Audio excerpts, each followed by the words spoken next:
What is up, hotties? Welcome back to another episode of Stay Hot. I'm Blaiden Kirk, joined as always by my two favorite co-hosts of all time, Matthew Sponhour and Theo Ash. And today, we're going to talk about some of the games that we missed in our full Week 1 recap episode, which you guys really seem to enjoy that episode.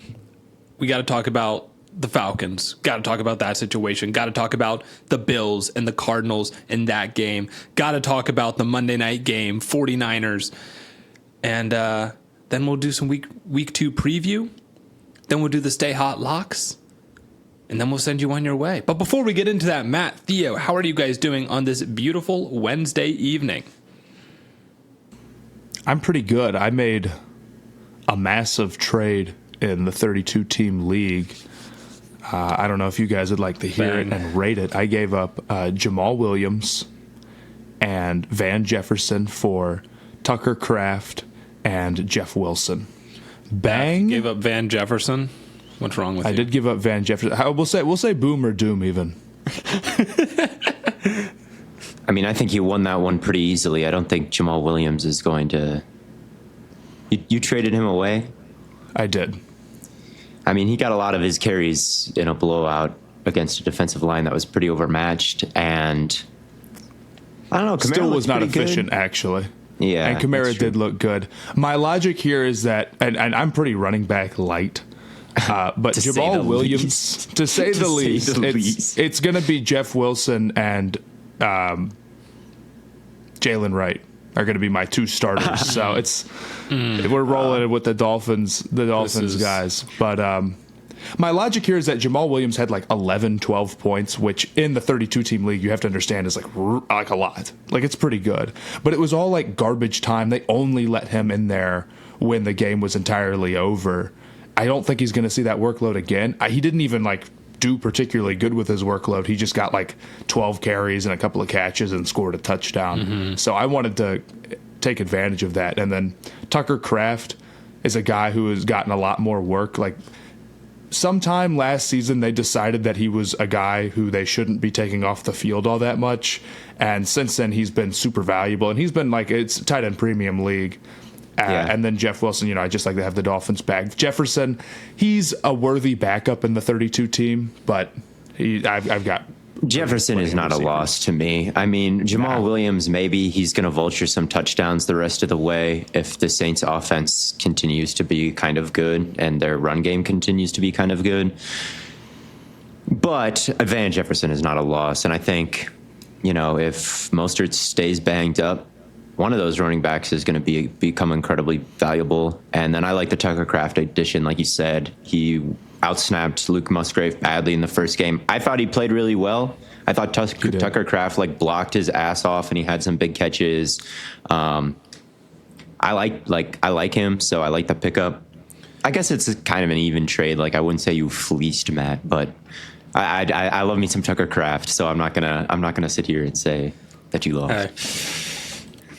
When he became sort of a full-time guy last year, he was finishing around wide receiver 12. That's what he averaged, or tight end 12, which is pretty good. So I'm excited to get him. I think it could be a little bit of a process for Love to get back. We got Willis in there, but Kraft heads who are waiting for those 9-10 points, hold strong. We get points for good blocks, right? We might as well, dude. You get points for sometimes a dude will get points for a tackle, and it'll mean something in this league, dude. So real. Yeah, I got first place this week, so I'm riding high. You did. My team cooked. Derek Carr was a wonderful pickup. Him and Sam Darnold was a great job by me and the back end of the draft, waiting for quarterback. I did it last year, and I got Brock Purdy. This year I did it again. It's my favorite strategy. You can wait and wait and wait and wait. It's not a 2 QB league. And then I had to trade Darnold away, unfortunately, so I'm very thin. But I got Christian Watson, who scored. I got Isaiah Likely in a trade for Khalil Shakir along with Hunter Henry. I had A-Chain, who had a good day. Aaron Jones is my other back. It's not a bad team. It's not a bad team as long as Carr is healthy, and he won't have this type of week going forward playing other football teams. but I maintain like every single year is like QB 17 or 18, and he was QB 30. I'm expecting like QB 17 this year. I'm okay with that. But enough of the fantasy breakdown. Enough of the fantasy breakdown. By the way, I won in the 32-man AAA Week 1 matchup. Thank you, Alan Lazard, for putting up 27. Oh. That's disgusting. Yeah, I forgot. Work. I went and looked at that specifically. I remember 27 from Lazard. That is disgusting work. Speaking of that game, though. Ooh. Hey, Bang. what a transition. We need to talk about the Jets. We need to talk about, it's more the Jets, less the 49ers. Aaron Rodgers, there's two quarterbacks we'll talk about today that both came off Achilles tears from last season. Aaron Rodgers we'll talk about first. Looked pretty good, you know? And Matt, I know you tweeted out, Garrett Wilson deserves this. You're right. Yeah, because that was a one time where they were throwing to him like every other play. That shit was awesome, and then they stopped immediately after I tweeted that. I had a tweet queued up. I was like waiting for the Garrett Wilson touchdown, and it was like, man, if Aaron Rodgers to Garrett Wilson looks like this all year, they're going to be so unstoppable. And then when he caught that fade, I'm like, okay, Rodgers is the first quarterback to get it. Like, ball in the air, not many over Wilson. I promise you that, right. Dude. He is ridiculous, and he just cannot get the throws. He just can't get the targets for whatever. Well, he gets targets, but he can't get the throws, if you know what I mean. Yeah. So when they didn't see him as much after that, it was definitely disappointing. I thought Rodgers looked okay. I think that he looked better than what they've had, but I thought that he didn't like move around a ton. No, which is concerning. No. He didn't look like workable. A former MVP, you know. Right. It's workable, but it's certainly going to be a limitation. And if we weren't judging this off of like, oh, well, they just had Zach Wilson and Rodgers is 40 and coming off an Achilles, we would probably be a little bit more negative about what had happened out there. And at the end of the day, I think once we get towards like the end of the Jets season, we're probably going to start having those expectations where it's like it's not good enough to be good for last year or good for where Rodgers is. You just have to be straight up good. You know, this was supposed to be a guy. This was supposed to be your Stafford move. And if it doesn't, I mean, we'll see how it goes. It's game one. But as it stands right now, I'm like, it stinks that he can't move around well. It especially stinks because the defense looked horrible, man. They got ran all over. 180 yards on the ground with no McCaffrey is absurd. Completely inexcusable. They got pushed around there. They gave up 400 total yards of offense. And, Ayuk wasn't bringing in a bunch of passes. I think he had a couple of pretty bad drops. They just weren't really connecting, through the air a ton. But they still put up 400 yards of offense. They had like 24 first downs. Like, the Niners really marched on this team, and it was not like a best iteration, a best version of the 49ers, it felt like, on offense. To be fair, I thought the Niners were cooking. I thought this was incredibly well. The run game was outstanding. Their offensive line put in work in the run game for sure. Yeah, I was super impressed, and I started feeling nervous about being not low on the 49ers, but not maybe as high as I should have been. And it's like you get out there, and then all of a sudden it's like Fred Warner makes a couple of plays, and you're like, shit, man. That guy is like he's so ridiculous, dude. It's like, he's the best linebacker in football. Oh. Right. Yeah, that was my thought after watching the game was like, damn, it really still is the 49ers, isn't it? They were masterful. I mean, they were absolutely great. Tyron Smith got cooked by Nick Bosa one-on-one. Like, he didn't have a very good day. 2.33 seconds to throw for Aaron Rodgers. That was the fastest time in the NFL. He did not scramble. He was not good under pressure. Like, he showed the ability to get things done at the line of scrimmage, right? He'd check up, he'd change the play. He hit Garrett Wilson a few times early, right? But brackets exist. And what other receivers are there? Alan Lazard was dropping balls. Breece Hall fumbled. They don't really have a tight end that's reliable, or we'll see what happens when Mike Williams comes back. But it just seemed like you can funnel everything through Garrett,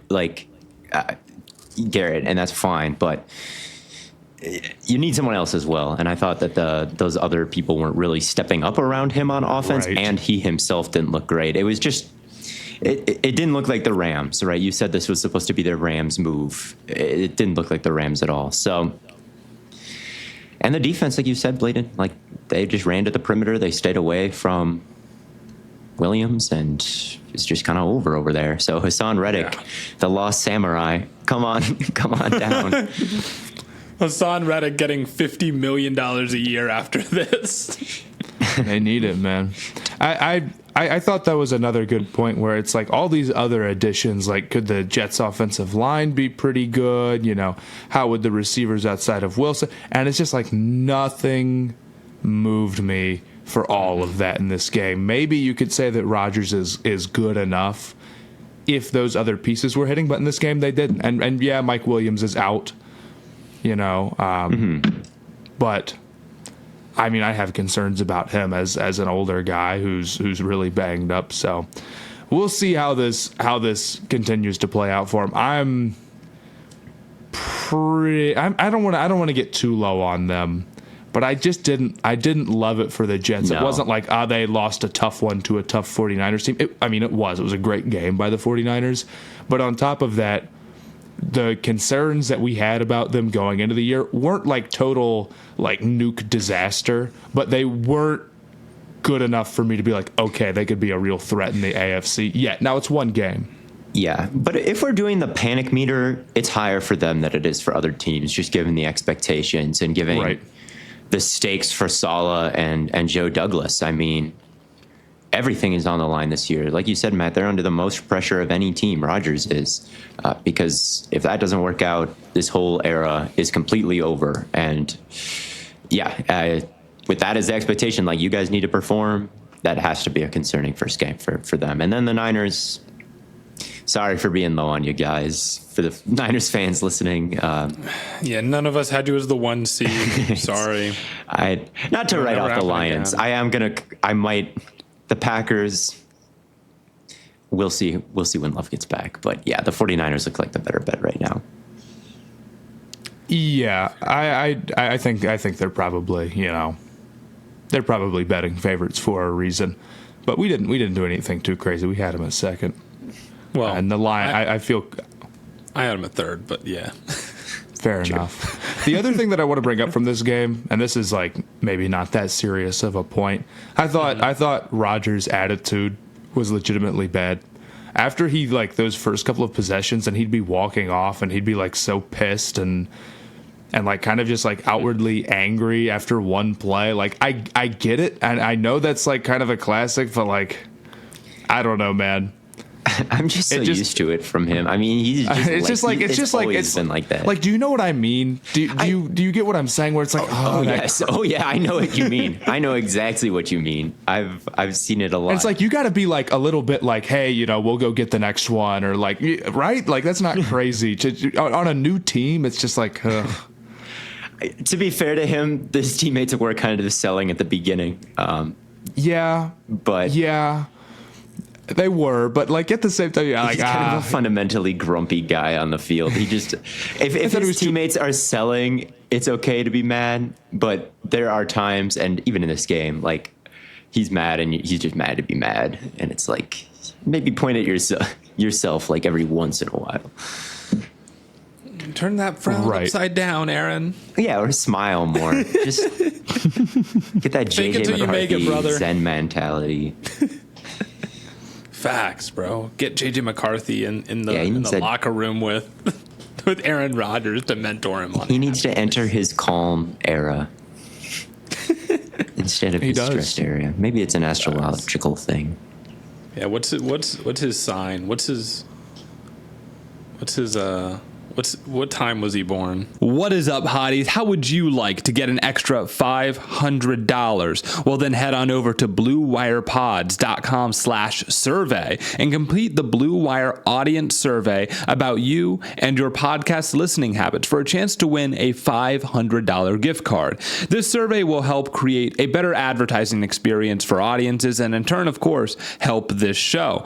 That's bluewirepods.com/survey, where all you have to do is answer answer some simple questions for a chance to win $500. Make sure to read the full terms and disclaimer, plus complete the survey for a chance to win. Again, that's bluewirepods.com/survey. The link is also, of course, going to be in the description of this episode. What is up, hotties? You know that when it comes to NFL football, Stay Hot has you covered. But who do you turn to when you need to make smart financial decisions? If your answer is our sponsor, NerdWallet, then you're absolutely right. And if it's not, then allow me to change your mind, because not only have they spent thousands of hours researching and reviewing over 1,300 financial products, but they have the tools you need to make smarter financial decisions. Looking for a credit card? Go beyond the basic comparisons. Filter for features that matter to you and read in-depth reviews. Ready to choose a high-yield savings account? Get access to exclusive deals and compare rates, bonuses, and more. House hunting? View today's top mortgage rates for your new home sweet home. So while Stay Hot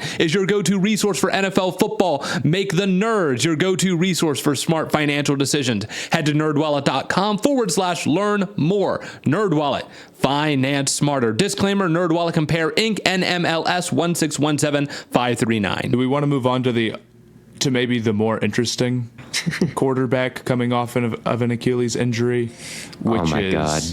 Kirk Cousins? I think that he is like disastrously bad. Oh, yeah. And if he does not get better, like if you told me right now that, and I don't really think that it will, but it's 1 week, so I don't want to bite too hard on anything, or I'm trying not to at least. Like if he doesn't get better, if you told me right now he wouldn't get like more mobile particularly, I'd start next week too. Screw this. Like this is like, there's multiple, he had 2 interceptions this game, right? Same thing happened both times. He gets pressured and he can't go anywhere. He can't move. It's crazy. And he has to throw it. And not even like in maybe a Brady sense where Brady like couldn't move run that much at the end. He can't move off of his spot. He can't slide around. Exactly. Right. Exactly. It's Brady ridiculous. could move at the end. It was tough, but Brady was great at getting it out quick, knowing when the pressure was coming, knowing his limitations, and he could still maneuver the pocket. Micro Cousins movements. is legitimately like rock solid, can't move at all, and it's a total disaster. Hendon and Hooker affects, impression, man. yeah, Hooker can move. He just didn't in the offense. Cousins cannot pick his feet up and put them back down. Yeah. Like it's that bad. And it's why they can't go under center. They were in shotgun 96% of the time. People were like, "Oh, what is the coach doing? They're not running play action. That's what Kirk Cousins was best at. You need to be athletic to run play action. You need to run play action. Like you're booting out, and there's a defensive end in front of you. You need to start and stop. Like he can't do any of that shit. So when he does run the play action, like he can just fake it. He can't actually be having the ball and like trying to find his spot and stuff. So, yeah, it's like you said, Matt. They're better off going to Penix right now because it's not going to get better in the middle of the season. Probably not, right? I don't know much about coming off an Achilles injury. I won't lie, but I'm going to guess is just some dude that like this probably is just how it is. And I really can't believe how bad. I mean, it makes sense. It's one of these things where you look back on it after 1 week and you're like, he's 36 coming off an Achilles injury. Duh.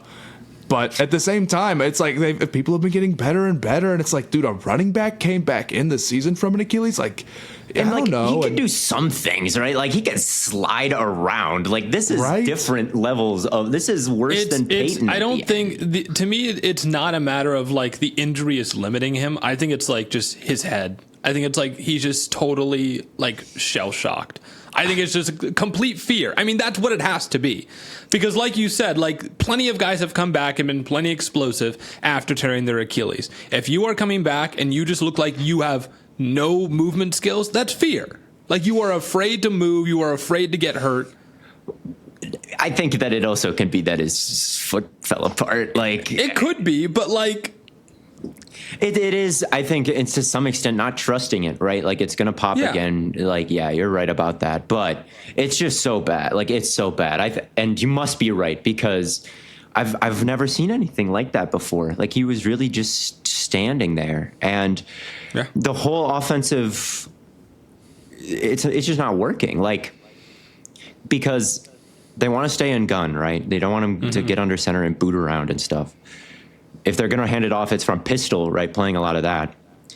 But they're in gun all the time, and they want their halfback and their tight end to constantly be out running routes too. Like Pitts is not a blocking tight end. Yeah. Bijan is not you want him out there. So you're dropping back from gun, no help for the line. Kirk Cousins can't move. Like TJ Watt, like he was no chip amazing. Help against TJ Watt, man. He just destroyed the game. And it was easy for him. And Bijan couldn't get anything going because they're running into bare fronts. Wide zone always, the same as last year, because their offensive line is built to do one thing, which is run wide zone. So they're still doing it. I don't know. It's pretty much a disaster. Right, and I mean all sorts of stuff. I think I looked at the numbers, and Bijan ran into the most 8-man boxes, or the second most, a very, very high number. If there's no threat of play action, it's not TJ just Watt that is unblocked. And then it's like, okay, well, then I don't have to worry about that. I can just be super aggressive going downhill. It makes it way, way easier. It's not even a schematic thing. It's just like when you're down there and you put your hand in the dirt, one of their options is not out there. It just makes it easier to cover. It's like if you told a wide receiver or you told a corner, hey, this wide receiver literally will not and cannot run these 3 routes or these 2 routes. Yeah. It might not take everything away, might not make it impossible to win, but it certainly makes it a lot harder. And then, of course, it's like if you don't have to worry about the quarterback keeping it in any sort of way or moving out or getting it takes a lot of stuff off the table. There's less things for the defense to cover straight up. Penix, probably not as polished as a Kirk Cousins. Definitely not. But can he move?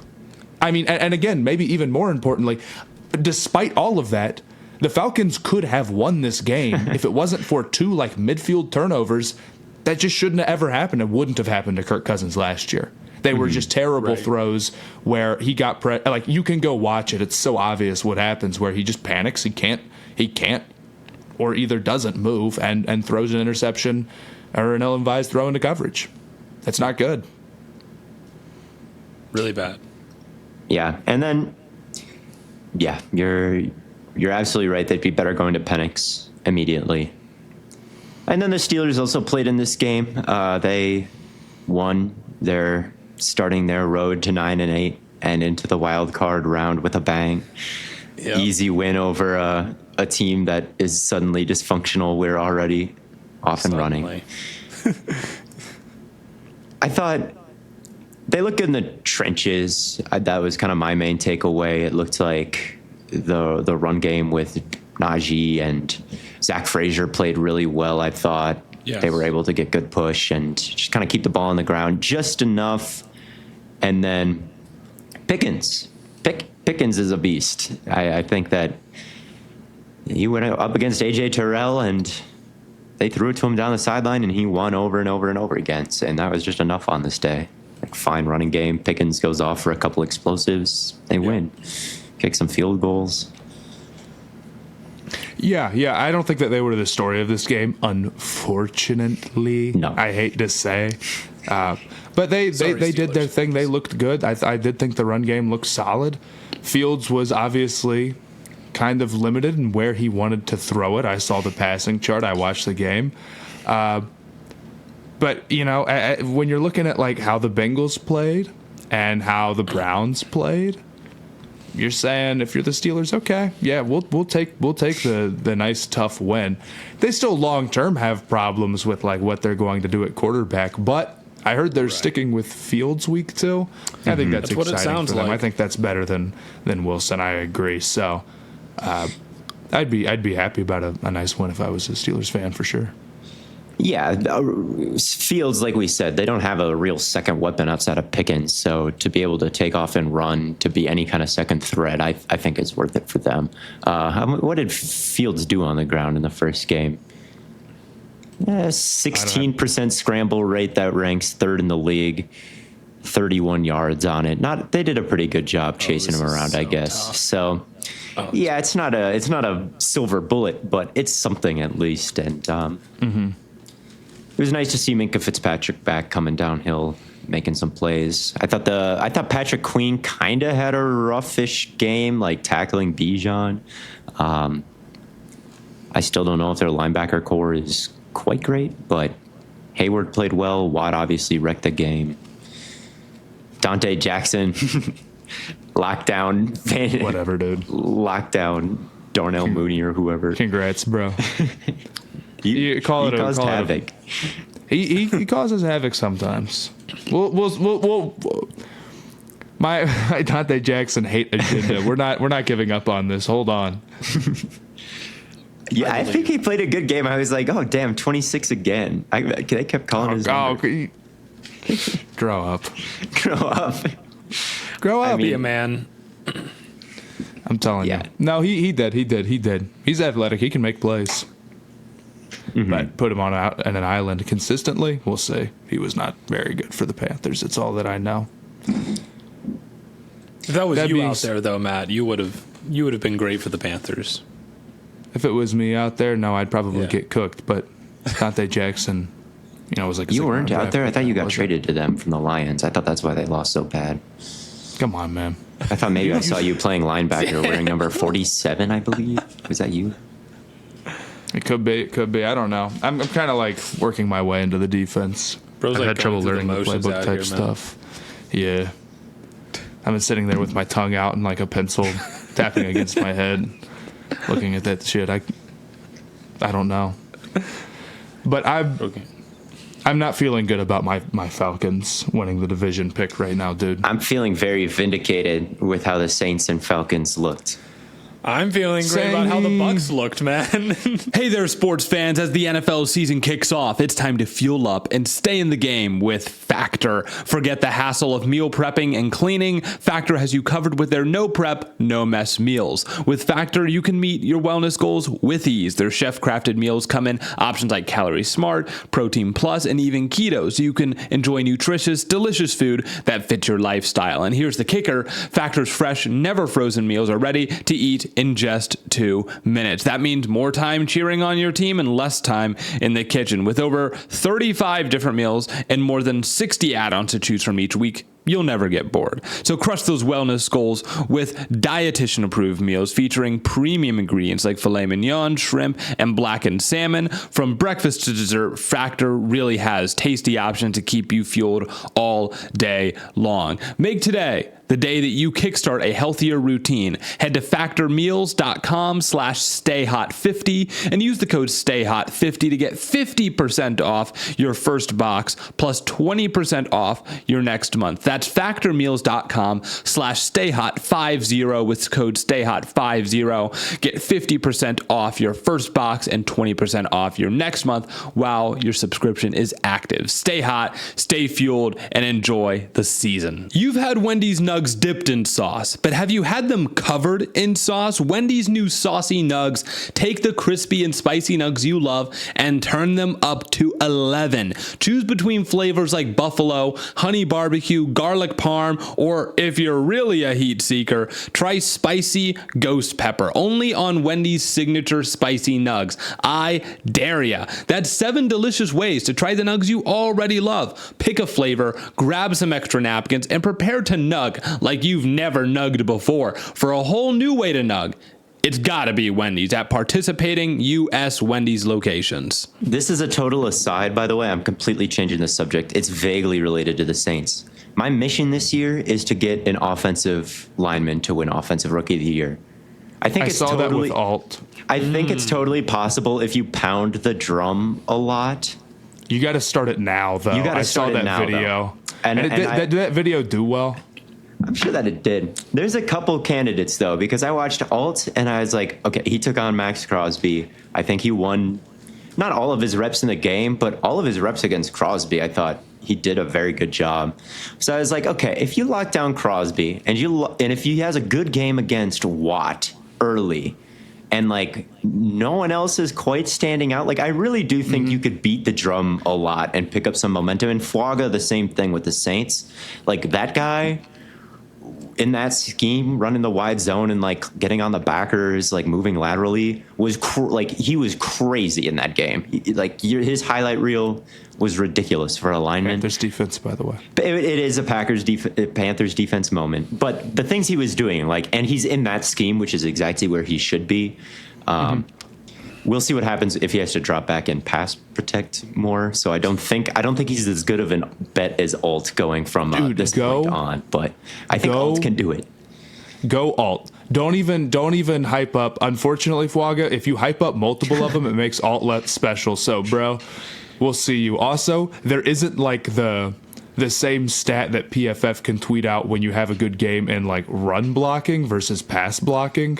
You can't shut down, like you can, but you know what You could get the Revis graphic if you shut down Crosby and Watt and Garrett this year. Although Garrett won't see him, but you can still tweet the graphic. There's like no sacks allowed against these guys. Yeah, exactly. If you could do that, then it would really mean something. You also need Marv to continue to be bad, and you need none of the quarterbacks can be above average. They would all have to be. They would all have to be like lower end starters, and then Neighbors would have to finish with like all the rookie receivers maybe hover around 1,000, maybe 3 digits, high 3 digits. Some of them in bad offenses, or Marv doesn't turn it around or whatever. But I do think it's possible if Alt has the season I believe he's capable of having. Like if you're actually the best lineman as a rookie, or the best rookie as a lineman, that's bad. It's possible. Like I really think the voters could be swayed if it was like obvious, but I don't know if it'll be obvious. You need other things to fall into place, but I totally agree with you. After 1 week, if they were voting now, they'd vote for Alt. What's 17 more? True. That's 17 more. He just needs 17 straight games like this. Just locked down. I mean, he could do it. He's a total and then he freak. also needs 17 straight games of everyone else doing what they did this week. Mm-hmm. And people kind of want to side with like Harbaugh and the Alt take, like they kind of want to be like, oh, we can appeal to the old heads who vote. Yes, I'm telling you, I'm with you on there's this. a path there. If you start pushing, I'll be right there behind you. I have your support. I am endorsing. Nation. Are we ready to make a run? We're running this year. We're running. We're gonna put up let me get like a fucking presidential poster. It's like alt Harbaugh. The alt right, yes. The alt right.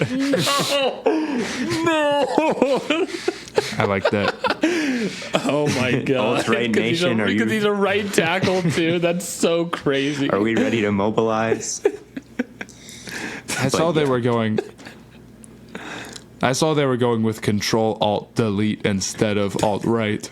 It's Chargers not as good as Alt Right, but it's a little bit more friendly for everybody. It is a little more tweetable. But Alt Right is so funny. Oh my god. I think Control Alt Delete is when he has a good play or game, but the alt right is the nation behind. Okay, it's like instead of Alt FC, it's alt right. It's alt right. He's a right.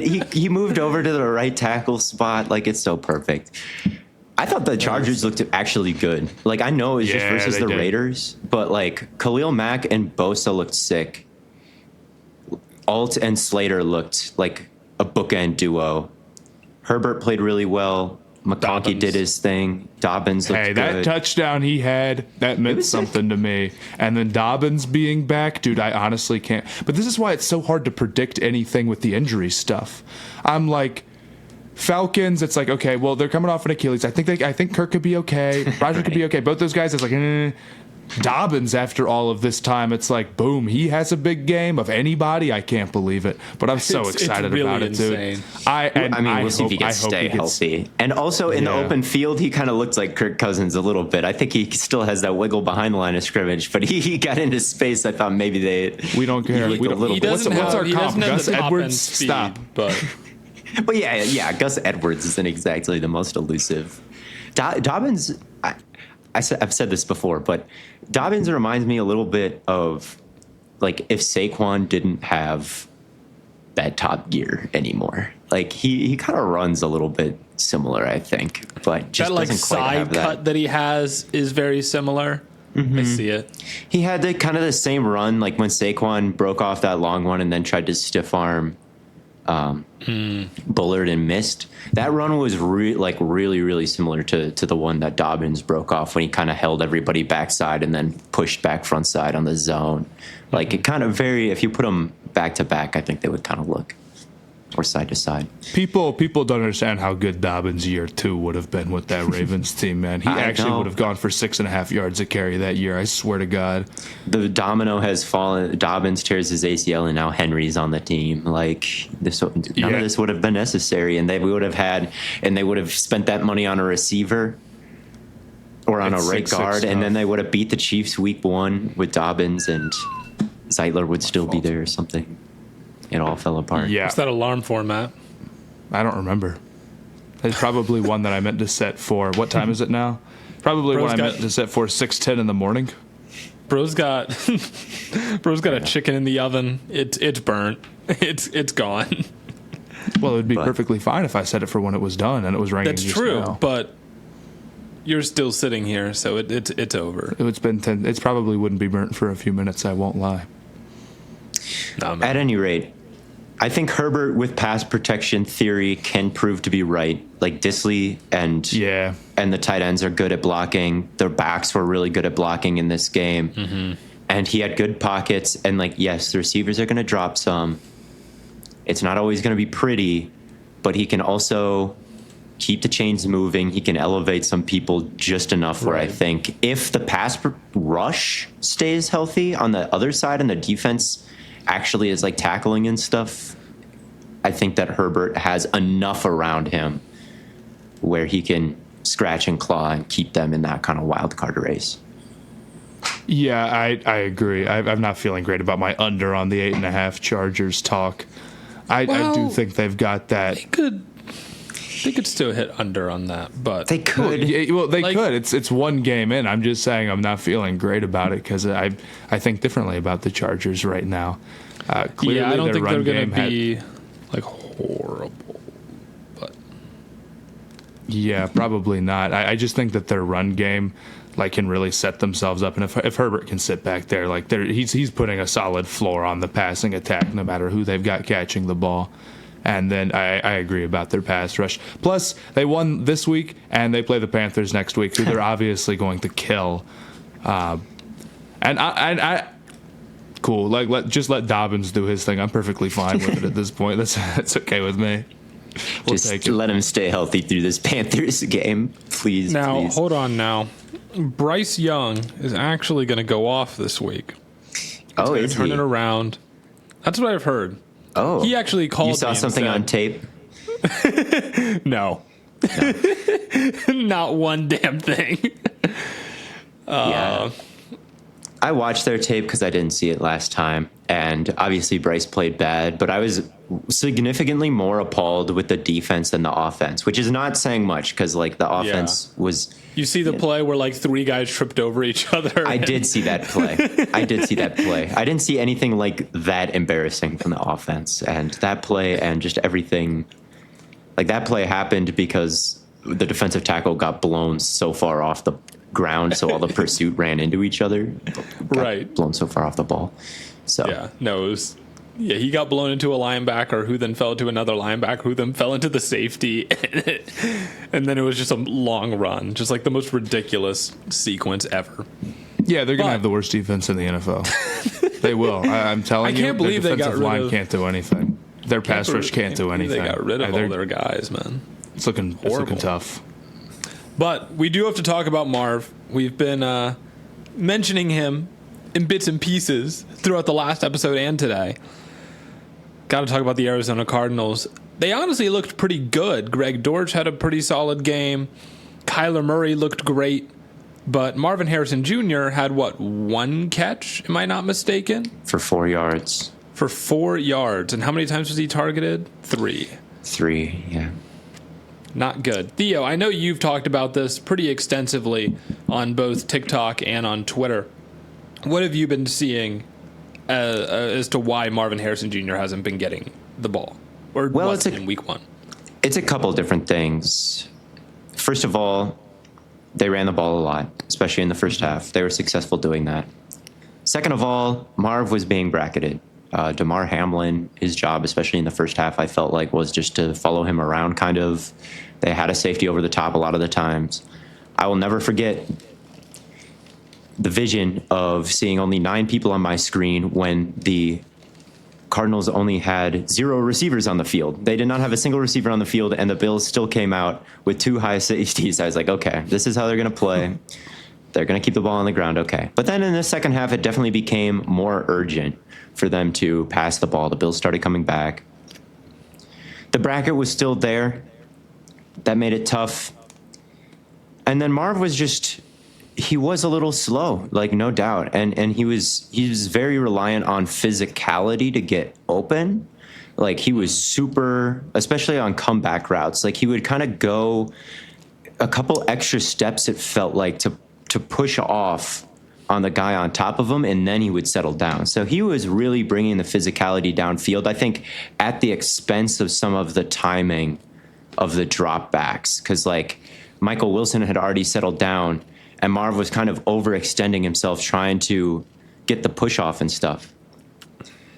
So that's not ideal, but at the same time, there was a lot of there was a lot of bracket coverage. There was a lot of running, and there wasn't a lot of getting him involved underneath, and there wasn't a lot of like leaning into the physicality with him. I feel like that's a thing that you can do, sending him over the middle, not like accessing him more in the intermediate and short ranges. His route tree was very vertical in this one, and against the too high shell, it wasn't super effective. And then he's a rookie in his first game, like learning to separate at the NFL level. It might take a little bit longer than we thought, which stinks. And I don't know. I was on a fantasy podcast earlier today, the one I do for Pro Football Network, and Kyle Soppe mentioned this, and he mentioned this before the game, that like the only rookie receiver in rookie history to get more than 75 yards in their debut is Jamar Chase in like the last 10 years or something. So how many did Puka have in his debut? I don't think he had a crazy amount. Not 75. Yeah, it was just Jamar Chase. I thought Puka went crazy in his. Maybe that was week 2 that he went crazy or something, or week 3. He had, but that's kind of a long thing to just say. That's some excuses, some not. Mm-hmm. Oh, you're right. He did have a big debut. I must be misremembering the stat of like drafted in the top 10 or something like that. Maybe some other rookie receivers. Like really, my bad. You'll have to listen to the podcast, ladies and gentlemen, with the wonderful Kyle Soppe. Very good fantasy mind. Because now I'm giving secondhand information that's not accurate. You're right, Blaiden. That's a good call. But he was saying something about how highly drafted rookie receivers do not usually light it up in their debut. And I think the Bills are an especially good defense at shutting down wide receiver ones. I do think things will be better going forward, but maybe not quite as great as we thought. I don't know. Yeah, it's definitely something to watch. I saw his top speed was like 16 miles an hour, and that's like one of the slowest ever for a receiver. So I think it's definitely worth like seeing how that develops. It wasn't a problem for him at OSU. So it's just kind of a strange situation. It's hard to know exactly what is going on until we see a few more data points, maybe. Yeah, and some of that, too, is like if you're seeing a bracket and your route tree is vertical, like some of these plays, he's running a go, but it's not like he's running as fast as he can. There's a safety on top of him. So he's kind of settling, right, trying to work that hole, maybe.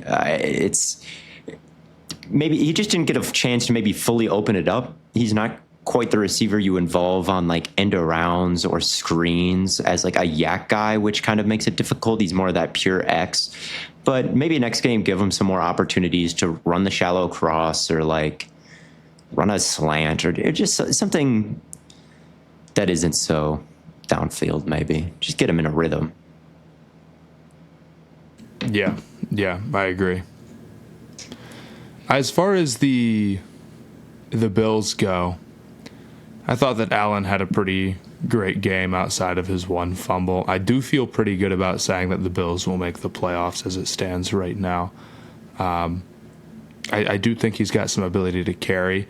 We'll see what happens when the pass rush is a little bit better. I thought the Cardinals' pass rush was pretty pathetic. I don't know what the numbers were on that. I probably should have looked them up. Did you tweet them out maybe? I didn't tweet them out, but Maybe I saw it from you. And they were blitzing a lot. The Cardinals were blitzing and playing man in this game, which is very different for Gannon. So they were sending more pressure, and they were causing a little bit of havoc, but not enough. And also, anybody that they did send, Josh Allen would just evade. So, right, he's such a beast. I'm more interested to see like how the receiver room continues to play it. I know Kincaid didn't get a lot of targets. Outside of that, it was pretty spread around, which I think is, in general, a good thing. You saw all sorts of dudes. Dawson Knox had like a play where he cooked Kaiser White. That hyped me up. I'm always kind of a Dawson Knox supporter. You do love Dawson Knox. I do. He's a solid player, but nobody wants to. Everyone's scared to admit that. It's okay. Him and Gabe Davis. The anti Dawson Knox brigade that's all over Twitter. It's nasty and filthy stuff, but it's fine. And I thought him and Tucker Craft FC always beefing. and everything's got to be a debate nowadays. We can't have two great players. No, we've always got to put somebody down. It's sick. But I also thought the Bills' defense, their defensive line, showed some real life in this game. I thought Rousseau had a big one. We'll see how they continue to stack up against other offenses, like I said. But I think they're just probably going to sneak into the playoffs. I don't know if it's going to be their best year, but I think they're going to sneak into the playoffs. I do. I think I needed the Jets and Dolphins to look a little better for me to feel confident that the Bills would miss. At this point, Allen is just so much better than Rodgers, I feel like. And the defense looked good, like you said. Like, it looked better than the Jets' defense. Like, Rousseau can set an edge. So it did look better than the Jets' defense. That's true. It did. So I didn't really see that coming. I thought the Jets' defense was going to show out. It didn't. I mean, the Cardinals aren't the toughest offense to stop, but they're pretty good. Like, we were very excited about them. So for them to totally take away Marvin Harrison, and for Rousseau and Daquan Jones to do what they did, which was wreck the game. Yeah, it was a pretty great showing from the Bills. I thought they looked like it ended up being kind of close. The fumble was a great play from Budda Baker. They were in the red zone. Allen saw Budda Baker try to wall off the inbreaker from the left, but that's the throw he kind of wanted to hit. So then he looked kind of off and darted off to his right. Baker took off after him, but then when he looked back left, Baker, like a combine drill, like just kind of changed directions and sunk back into the window. Allen tried to do too much. He tried to escape out the back door and just was a little bit silly there and fumbled. So that play they were able to take him away. But then every other play, he would just dunk on. He literally baptized Budda Baker by hurdling later in the game. So, yeah, you get him once, but you have to defend for the other 50 plays. Right. And they didn't really look talented enough to do that. The receivers looked like they could beat their man. Keon Coleman had a sweet catch. Khalil Shakir had a sweet run. James Cook is kind of the main focal point. And then when they drop back, Josh Allen can read the field. Like, he's not going to lock on one guy. He'll see you if you're open, or he'll make a play, and you got to get open for him. So I do think they can make it work with this receiving core, even if no one is the 1A. I agree. Right. I agree. Do we have one more game that we want to hit? We haven't talked anything about the Vikings Dolphins, yet, but Jaguars? Dolphins, Jaguars. Yeah, we haven't. That's what I was thinking. Yeah, let's do that. That's true, because we were just talking about the Dolphins. They didn't look nearly as good as Buffalo either. I think what it was is that Tua missed some deep shots. And I think that he will probably get better with that. That's my very honest opinion. I'm not worried that that's always going to be a problem for him, because we've kind of got enough to know that it's not. And with the Dolphins, if you hit a couple of those, which they were open, this game could have been 34-17, and all of a sudden, it's regular old Dolphins. I will say they may have gotten like 2 to 3 yards total this entire game running between the tackles. I don't know what the actual number is, but legitimately it could be single digits. I honestly believe that it is, and I believe like every time it was like 1 or 2 yards. Like it just they don't have that in their game at all. They're outside all the time or a screen. Yeah. That's all they do, man. Which we know. Flag football, man. We do know that, and I thought the Jaguars deserved a ton of credit in this game. It wasn't like Tua missed some deep shots, but it wasn't like, oh, there's a Tua fuck up game. Like he threw a horrible pick. He had a silly fumble. Like who knows? We know the kinds of mistakes Tua can make. He threw it into triple coverage over the middle of the field. He missed some throws, but he didn't make a decision like that. It was legitimately tough to move the football against this Jaguars defense. Like they'd throw it out to the perimeter, Aluakun or Lloyd would be right there. They were really solid tackling. Trayvon Walker, I thought, had a kind of nice game. I thought that I did not think their defensive backs would be able to hold up in man coverage at all, but that's what happened. Like they played man. They rallied to the ball, and they were holding, and they would have won if Holland didn't knock the ball out, and all it takes is one play for the Dolphins to get back in it and beat your man coverage. And I guess they got two. They got a big one to Waddle as well, although that wasn't against man. But against their man, it was really just that one that they let through badly. But that was all it takes when you turn the ball over like that. And yeah, but it's a reason to be happy. Like I liked the quote. I liked the quote that said, last year and the year before, we wouldn't have won this game. From McDaniel. Yeah, I think he's absolutely right about that, because they've shown that when they go down before, they usually don't win those games. I think what he meant about that is they were getting bullied in man coverage a little bit and still won. That's kind of been the thing to beat them, like getting physical with the wide receivers. You're kind of struggling to move the ball. I think that's what he meant more. And I did a video being like, well, and I also tweeted it like, well, you can't beat the Jaguars in September like that. I get this. I think he was talking more stylistically, this kind of game. But fair. Also, I'm not letting him set the narrative where it's like New Year, new Dolphins until you win one when it's not in Florida against potentially the third. That's true. We'll see how you play. We'll see how you play in December in the Midwest. Yes, yes. But he could be. I know people were. I did understand his message. I understood his narrative, but at the same time, there's another kind of game that you haven't won, and I'll accept that one when it happens. Yeah, but that's a good point. You're right. That is kind of a stylistic thing. Matt, go ahead.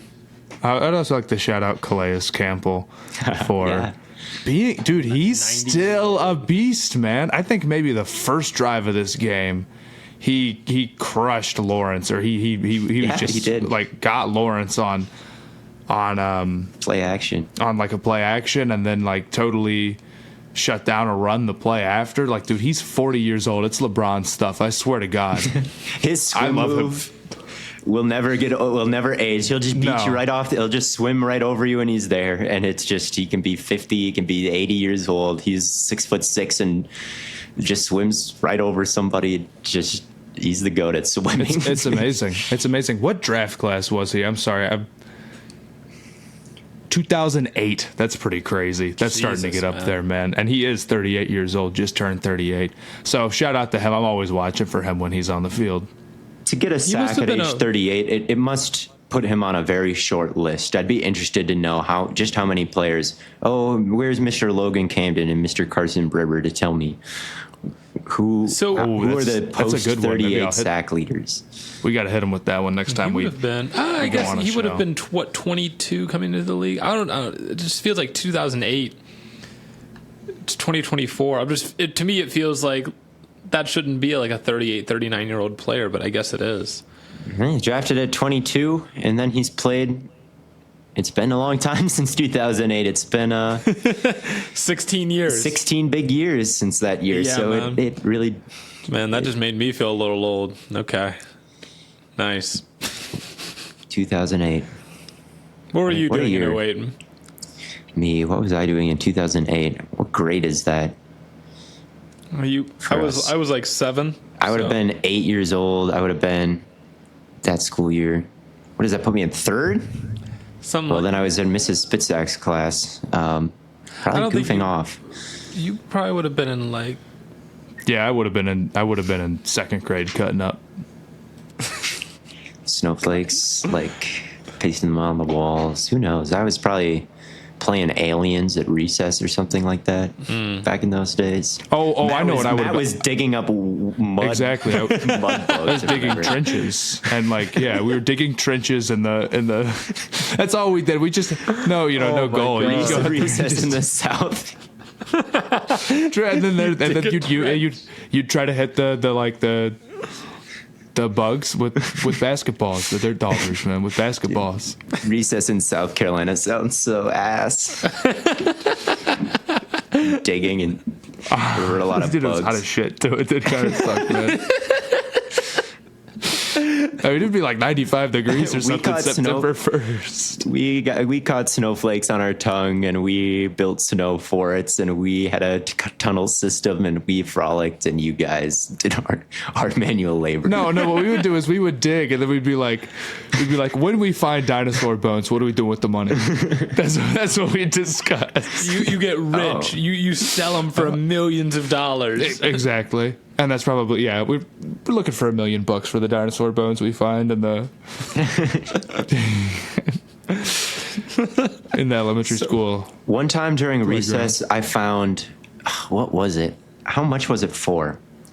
I found like a $10,000 European bill on the ground, like an old piece of money.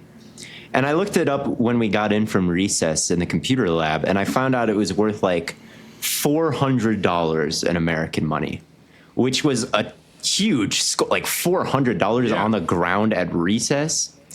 And then I think I got scammed by my friend into giving it to him, but then I think his mom made him give it back to me.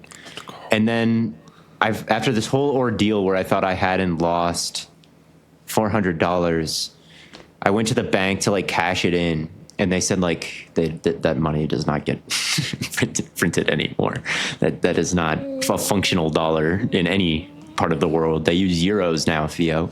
And I said, what? I had big plans on buying, like, an inflatable kayak or something so I could go, like, fishing. Sick. I don't know. That would have been sick. I feel bad for you, dude. I probably didn't get $400 a year in elementary school. I probably saw I think my allowance was $3. I will never forget that whole day. Like from the moment I saw that bill to like the moment I tried to cash it in at the bank, which is like a 3-day process. I think I remember like every single thing that happened to me in those 3 days. I was so excited, and it was all that I could think about was the possibility of having $400. If this is some great financial advice for anyone who might be in elementary school that listens to this show. Don't give it to anybody when you find it.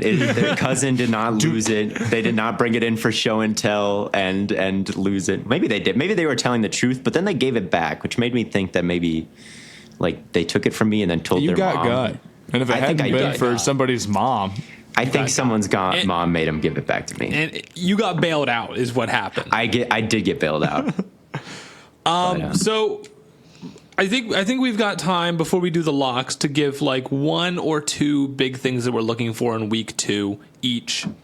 So Matt, I'll go ahead and start with you. Entering week 2, what is one thing that you're really gearing for? I think that probably the number one thing, if we're just discounting, like, maybe things that we kind of already feel like we know, like true question marks for important teams, I would say that maybe can we see Burrow get more aggressive? That to me is one of the big ones. We had high hopes for this offense coming into the year. Now, granted, they're pretty banged up right now. Like Higgins is not at practice. Mims is, I think, still hurt. Jamar is, dealing with his contract stuff. But, Burrow is a guy who, for a couple years now, we've been saying pretty solidly is a top 5 guy. And even when the situation isn't perfect, you need to give a little bit more than maybe he did last game. To be fair, a couple of drops, a couple of fumbles probably ended up costing them that one. But in general, he was not creating and not pushing the ball like you need to see somebody do. Yeah. So especially of his caliber. You need to see him get it between the zones. Okay, the Patriots are playing zone coverage. They're disguising everything, but then they were just dropping into a cover two. Like it wasn't really that difficult of a thing to diagnose. You got to throw it between that first line of defenders or over that first line of defenders. Too many times it was just right in front, and then Tavai would come down and like blow their shit up or something like that. You need to find a way to get Jamar Chase going somehow. It used to be Jamar Chase and Joe Burrow by themselves could beat anybody. Like they could make it a game with the Chiefs a couple years ago. Yeah. It really feels like that. This game, it's like, why not send them on a bender between the safeties before the fourth quarter? They like the route, like the two high shells just seem to kind of confuddle those two a little bit more than they should. They need to find a way to get Chase more explosive because the first game was kind of disappointing. I feel like they've done it before. I remember Chase being very effective on taking short routes and making plays after the catch. We've seen him, outrun the Ravens defense on slants a number of times, breaking tackles and stuff. Like he's capable of it. It's almost like they just don't call it, or I don't know. There's no defender or coverage that should be able to take Jamar Chase away because we've seen that be true before. And shout out Gonzalez. Gonzalez did chase him around a little bit, stay over him. They did mix in a lot of man as well. And Gonzalez is a very good player, and it was very encouraging. But like the Chiefs have McDuffie, man, so there's a lot of good corners out there. So yeah, he needs to produce, and so does Burrow. I completely agree with that. Yep. Absolutely. We had this conversation a little bit in the group chat of like, how far down does Burrow go in the like quarterback ranking? Because, there's Mahomes, Allen, Lamar, Herbert. We're talking about throwing Stafford in that mix now in the top 5. Stafford is in that mix. Stafford is better. Dak might be better.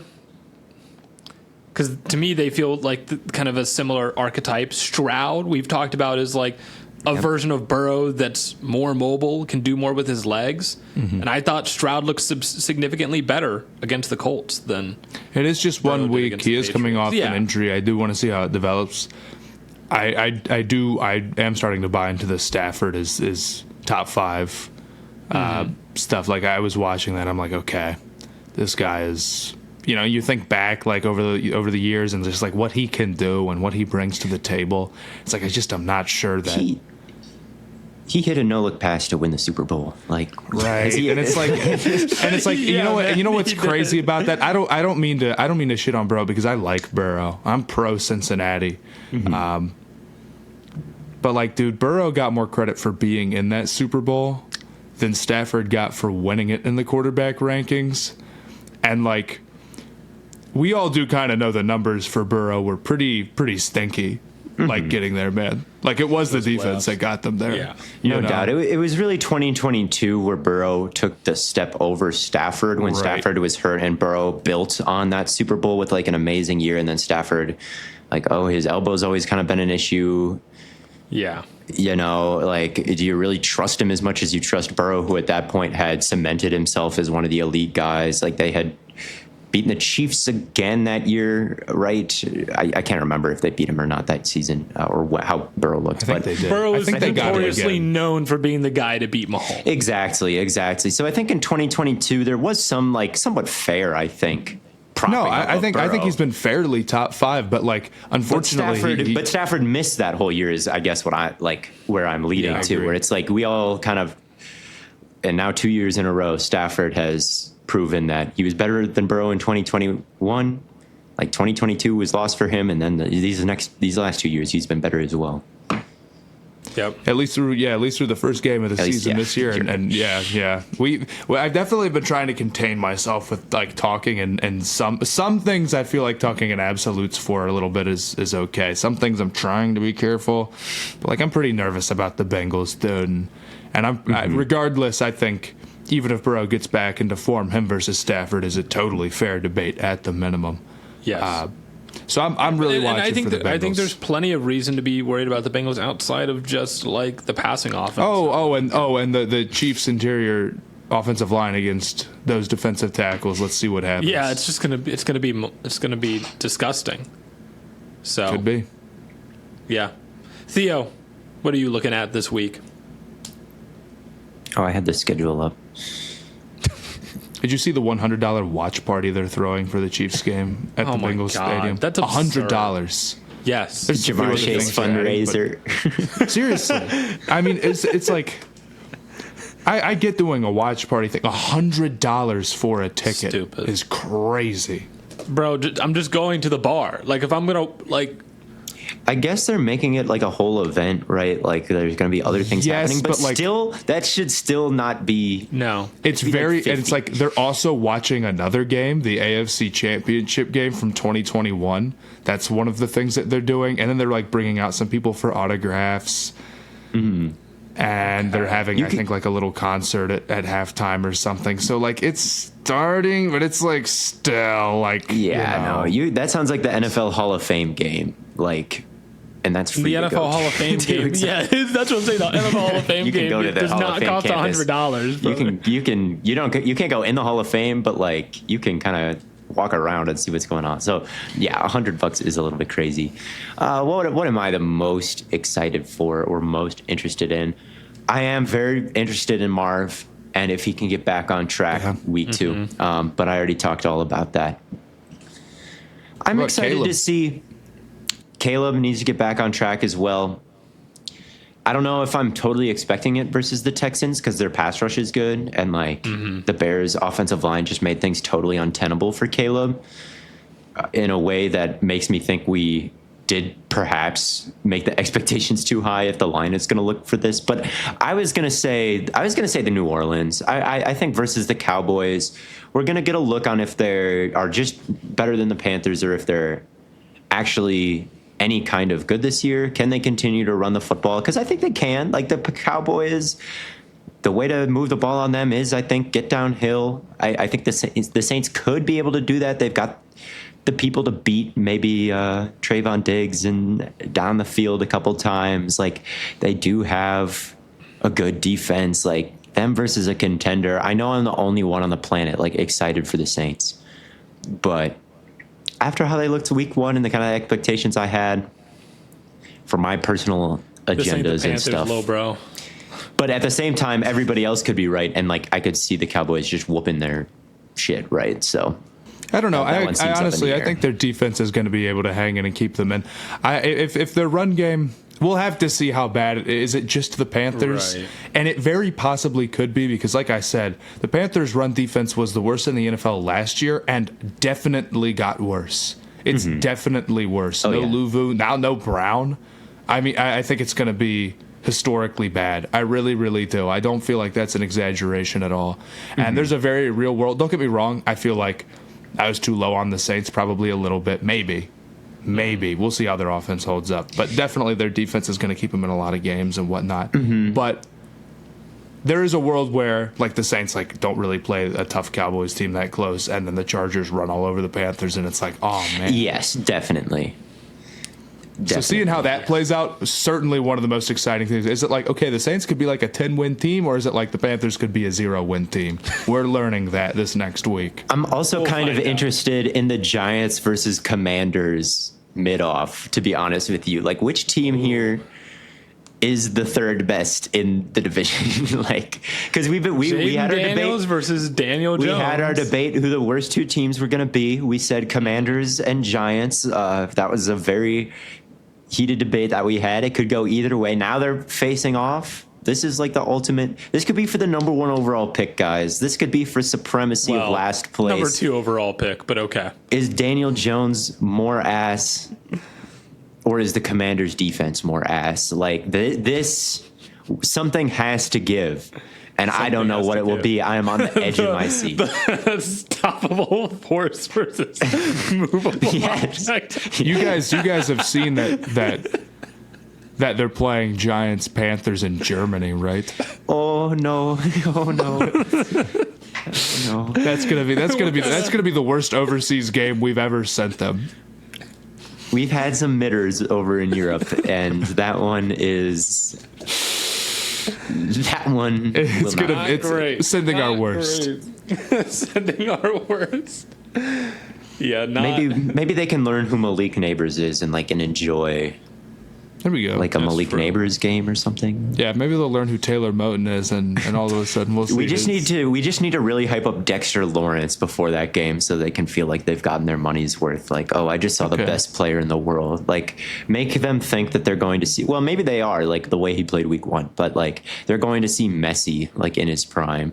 Like, bill it up as that, but it's just Dexter Lawrence. They need to make him a star before that game so everybody can be happy. Giants and Commanders is the closest spread of the week, it looks like. Exactly. I don't know who is more terrible. I don't know. I'm genuinely excited to find out. But I will say, the one thing that I'm most looking forward to, watching the Colts again, partly because this is a game that they absolutely should win against Green Bay. Is Malik Willis going to be the starting quarterback, Theo? Well, they're saying Love has a chance. I think it's a decoy, though. What? I think it's There's Malik Willis. no way. LaFleur said, like, we're not. They haven't put him on IR. I saw the first of all. doubtful next to his name. They haven't put him on IR, so if he was out 4 to 6 weeks, they would probably do that. But they're saying, like, they said they're keeping it close to the vest. But could it be a reverse McCaffrey? I hope so. Reverse McCaffrey. Okay, yeah. If Love plays, I don't know. That would be a tough game for them to pull off. But the main thing I want to see from the Colts this week is just for them to be more consistent on offense. You cannot live in this territory where it's either a 60-yard touchdown or nothing. Like that cannot be the way your offense. Or it just needs to be 60-yard touchdown a little bit more. I think that's true. Yeah, if you hit 5 of those, then you're good. But yeah, I mean, I would like to see maybe commit to the run game a little bit more. And they ran the ball well. I felt like a decent amount when they did run it. But the main thing is Richardson has to be able to hit like slants, out routes, hitches, like hit 80 the Mitchell. easy stuff. Yeah, 80 Mitchell wide open. Actually, that's true. You know what? They could have had 4 60-yard touchdowns if he had hit 80 Mitchell twice. But he missed. Actually, I'm pretty sure those would have been like 20 and 30 yard 80 touchdowns. Mitchell, yeah. And that's why he 4 missed 60-yard touchdowns if he hit the 2 30-yarders to Mitchell. Exactly, right. Richardson had 1 216-yard pass. So yeah, that's really the main thing from the Colts. You want to see them be more consistent on offense. Defensively, again, I thought they looked pretty well, other than the fact that they got, their linebackers couldn't fill gaps to save their lives. That needs to improve, but it's probably not going to. That's probably going to be the story of their linebackers all year. Yeah, we'll see what they can do against Josh Jacobs. Yeah, that concerns me a little bit. That concerns me. The second level tackling is like if Grover Stewart doesn't like immediately win, it's over. They just lost Juju Brents for the season as well. It's getting to be a lot. Oh my god! It's getting to be a lot. When does Ibukum come back, man? Next year. No. At least they have Latu. We're goated. Yeah. No. Latu was getting pressure. Stroud was just evading a lot. But if it's Willis back there, he's going down. It's getting to the point where 3 players on an 11 person can't save them. We'll see. It's getting down to it on defense. I'm not going to lie to you. But hopefully Richardson can save them and Steichen can save them. And they've got guys on offense. And if they can be more consistent down to down, I mean, that offense could be super, super scary. Because the big plays are absolutely there. I mean, we just saw what the Eagles looked like. The Eagles and the Colts aren't that different. Yeah, they're not. So can they look like the Eagles against the Packers? Can the receivers beat all the man coverage? Well, the thing is, Jalen Hurts was accurate throwing to A.J. Brown on like short, quick routes. So was he? I saw a couple that went the other way. I think Anthony. He hit one. I think it was Anthony on third Richardson down hit 2 with a free rusher. Anthony Richardson hit 2. That's true. Anthony Richardson hit that dig route that ball must have been going like 110 miles an hour, man. hit 2 of the top 3 throws this week. But I think that's a valid one. I'm very interested, obviously, to see how the Green Bay Packers look, and the Colts as well, like how their offense is one of the most fascinating. So let's do the locks, though. That's true. Let's do the Stay Hot locks. Matt, give people a reminder for how the Stay Hot locks work. We all draft games. You get 1 point for each game that you get right. 2 people can't have the same game picked, or the same team, I should say. Mm-hmm. But you have to get all of your picks correct to score points any given week. You get one wrong, you get 0 points. A tie is null, and you can challenge somebody else's pick for double points. So if I say the Chargers are going to win, and somebody else wants to say, actually, I think the Carolina Panthers are going to be just fine, they would get 2 points for that if they get it right instead of just 1. Bang. Wow. Great explanation. Perfect.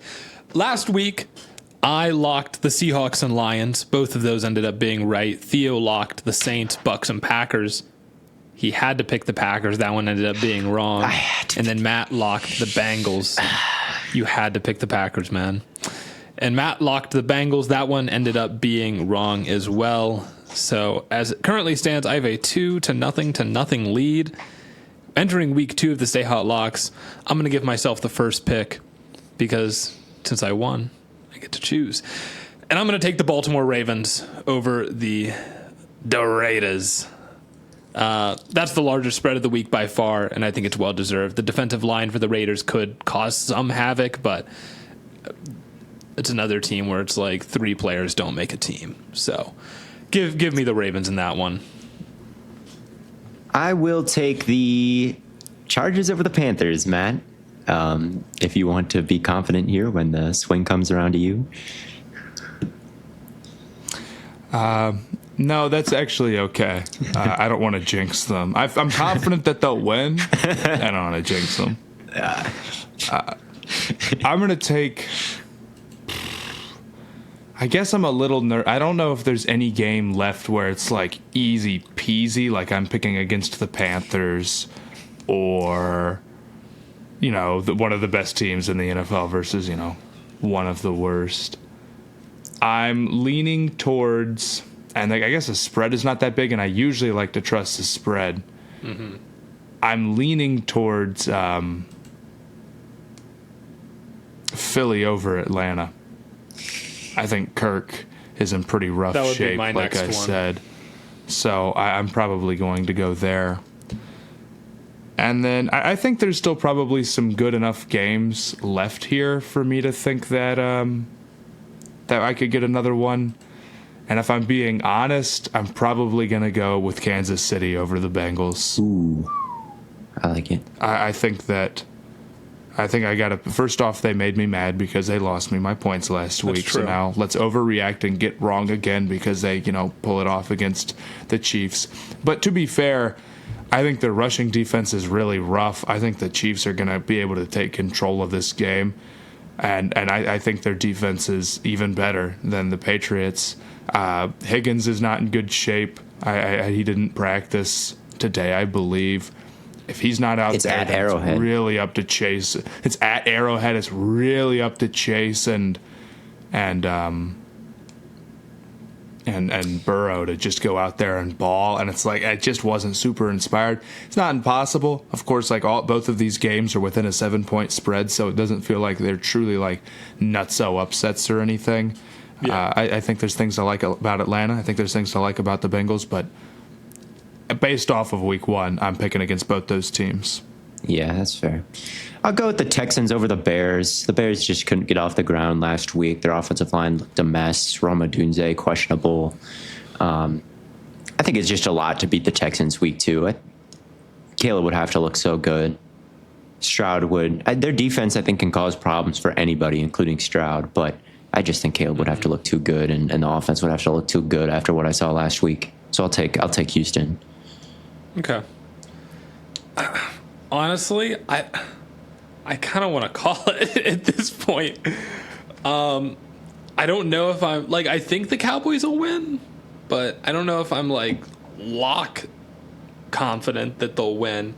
I kind of feel the same way about Detroit. just because like Mike Evans went off last week and Baker had 4 touchdowns. I'm like, could that happen again? Maybe. Part of me wants to lock against the Browns because they're super beat up right now. And then either I'm right or I'm happy. Not a terrible idea. They suck. They looked so bad last week, and like they've added like a bunch of guys to the IR. I don't even think Njoku's supposed to play now in that game, so it's like literally just down to Amari Cooper and Jerome Ford as guys who are actually going to be producing on offense. You know what? Yeah, sure, I'll take it. Jags over the Browns, even though I like the Browns defense.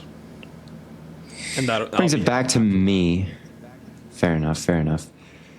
Brings it back to me. I've got the Texans. I have got the Chargers. That's already plus money in a parlay, I'd imagine. Maybe not, actually. I'll take the 49ers over the Vikings. I think that I like that enough to take it. If the Vikings get me, they get me. I thought about that one, but I'm like, dude, if Jefferson just goes like stupid again, what do you do? Beat him last year. They beat him last year, and there is no McCaffrey. I don't think it's impossible, but again, like the 49ers just cooked the Jets so bad last week. It's the same spread as the Chargers, so I guess you're going with 2 instead of 1, but I don't know. If the 49ers lose, that's on me, guys. Sorry. So I'm willing to bet on them winning. So I'll take that and be done. Fair enough. And then I'm going to stay out with 2. Okay. So that means the week 2 Stay Hot locks. I've got the Ravens and Jags. I'm already up 2-0. Maybe it's a risky play by me. Theo's got the Chargers, Texans, and 49ers, locking 3 in back-to-back weeks, starting off trying to make a splash. And then Matt's got the Eagles and the Chiefs. A little bit of overreaction from Matthew Spawnhour, but we love to see it. And that does it for another episode of Stay Hot. No top 5 this week. It's a longer episode anyway. Maybe we'll be back next week with another top 5 segment. Let us know what we should be ranking for the next time we do a top 5. We've done fruits, we've done vegetables, we've done desserts. I'm imagining the next thing is going to be like animals. Animals, that's a good one. That's a good one, Matt. Leave in the comments. Let us know. But until next time, thank you all so much for tuning in. And as always, have a great week too. We'll catch you on the flippity flop.